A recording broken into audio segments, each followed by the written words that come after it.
अस्सलाम वालेकुम नाज़रीन, कैसे हैं आप सब। उम्मीद करती हूँ कि आप सब खैरियत से होंगे। आज मैं आपको बनाना सिखाऊंगी चाइनीज़ कटलेट्स।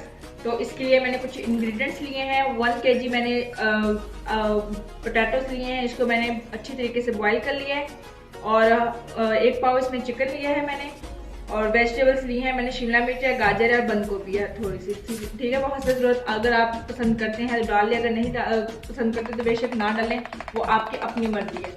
बाकी इसमें जो इंग्रेडिएंट्स हैं वो उसमें काली मिर्च है, नमक है और कुटी हुई लाल मिर्च, ठीक है। साथ में इसमें मैंने सोया सॉस लिया है, चिली सॉस है, सिरका है। ये कितने इंग्रेडिएंट्स आपने डालने हैं मैं आपको साथ साथ बताऊंगी। हाँ, अगर आप मेरे चैनल को फर्स्ट टाइम देख रहे हैं तो प्लीज़ सब्सक्राइब करें और बेल आइकन को ज़रूर क्लिक करें ताकि हर आने वाली वीडियो की नोटिफिकेशन आपको मिलती रहे। चलें चलते हैं अपनी रेसिपी की तरफ। सबसे पहले ये जो मैंने चिकन लिया था 1 पाव, इसको मैंने मैरिनेट किया है। इसमें मैंने हाफ टी स्पून जो है वो मैंने नमक शामिल किया है, हाफ टी स्पून मैंने इसमें काली मिर्च डाली है और 2 से 3 चम्मच मैंने इसमें सिरका ऐड किया है। अब हम इसको गला लेंगे अच्छी तरीके से, ठीक है, ताकि ये अच्छी तरीके से गल जाए। फिर हम इसके रेशे कर लेंगे।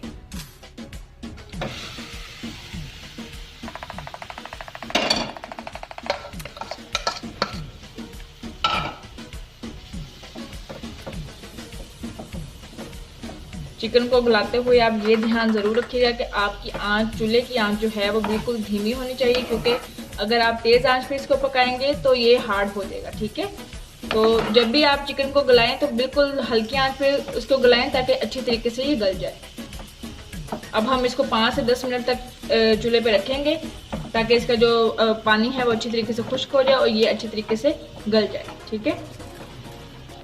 ये देखें नाज़रीन, इसका चिकन ने पानी छोड़ दिया है, तो इस पानी को आपने अच्छे तरीके से जो है वो ड्राई करना है। जब ड्राई हो जाए, चिकन अच्छी तरीके से गल जाए, तो फिर आपने इसको उतार के इसको रेशे में कर लेना है, ठीक है। ये देखें, इसका पानी जो है वो अच्छी तरीके से ड्राई हो चुका है, चिकन हमारा गल चुका है। अब हम इसको एक प्लेट में निकाल लेंगे, ठीक है।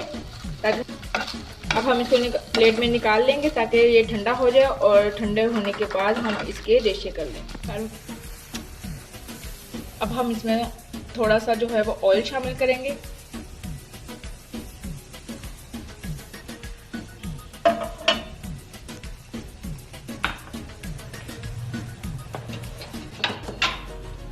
और जो हमने वेजिटेबल्स काट के रखी थी उसको हम इसमें ऐड कर देंगे।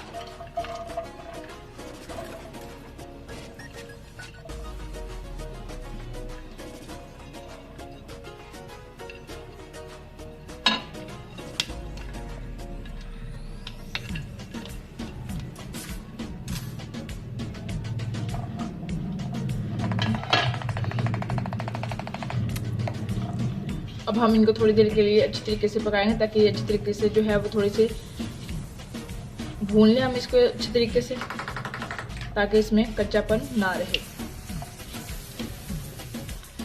ये देखिए माशाल्लाह कितना प्यारा कलर आया है। अब हम इसमें इंग्रेडिएंट्स शामिल करेंगे, लेकिन ख्याल रहे कि आपने जो इंग्रेडिएंट्स इसमें डालने हैं वो आपने ज़रा तेज़ रखने, क्योंकि जब ये इसको हम पोटैटोज में शामिल करेंगे तो इंग्रेडिएंट्स जो है वो लाइट हो जाएंगे, ठीक है। तो इसी हिसाब से आपने इसमें इंग्रेडिएंट्स शामिल करने हैं। चलिए, सबसे पहले हम इसमें काली मिर्च ऐड करेंगे। ये मैं डालूंगी 1 चाय का चम्मच, ठीक है।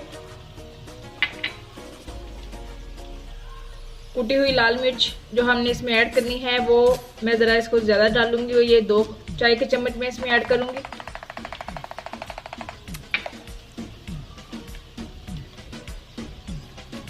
और 1 चाय का चम्मच मैं इसमें नमक ऐड कर दूंगी, ठीक है।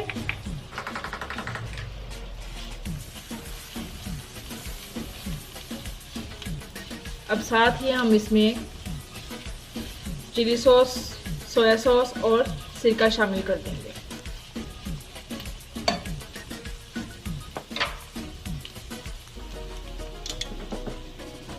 तीन खाने के चम्मच में इसमें सिरका ऐड कर दूंगी।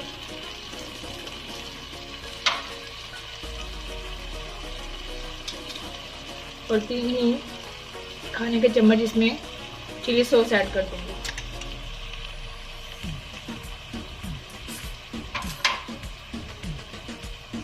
और 3 ही आपने इसमें खाने के चम्मच सोया सॉस ऐड करना है।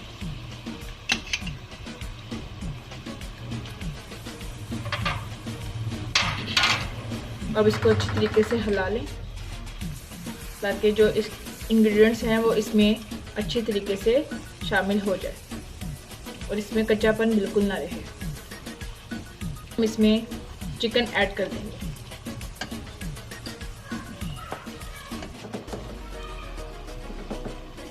ये देखिए मैंने इस चिकन को जो है वो ऐसे रेशो में कर लिया है। अब इसमें मैं शामिल कर दूंगी चिकन को।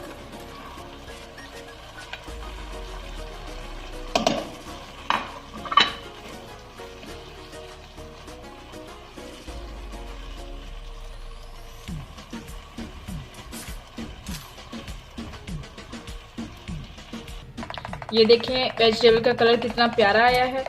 अब ये हमारी वेजिटेबल अच्छी तरीके से हो चुकी हैं, तो अब हम इसको प्लेट में निकाल लेंगे ताकि ठंडा होने के बाद हम इसको आलूओं में शामिल कर लें। ठीक है, ये हमने इस तरह से प्लेट में निकाल लिया। अब इसको ठंडा होने के बाद हम इसमें आलू शामिल कर लेंगे। ठीक है, ये हमने इसमें आलू शामिल कर लिए हैं। अब हम इसके कटलेट्स बनाएंगे। ठीक है, और आपने क्या करना है, एक अदद आपने अंडा इसमें लेना है, इसको आपने ऐसे बीट कर लेते हैं। ठीक है, एक अंडा लेकर इसको बीट कर लें और साथ ही मैंने लिए हैं ब्रेड क्रम्स।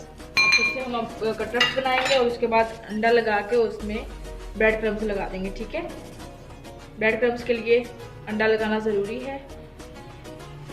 इस तरह से आपने इसकी शेप बनानी है और एक हाथ से आपने एग लगाते जाना है और दूसरे हाथ से आपने क्रम्स लगाने हैं ताकि जो है वो आपका जो है एग वो स्पॉइल ना हो। ठीक है, डाल के ट्रे में रख देना है इसके ऊपर। ये देखिए इस तरह से मैंने इसके ऊपर एग लगा के क्रम्स लगा लिया। अब हम इसको चलते हैं फ्राई करने के लिए।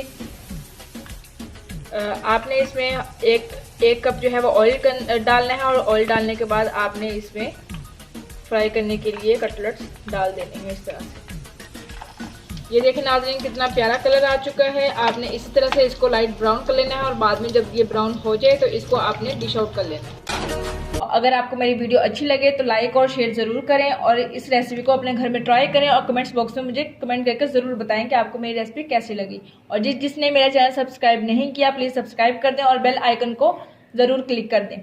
और मिलती हैं अपनी अगली वीडियो के साथ, तब तक के लिए अल्लाह हाफिज़।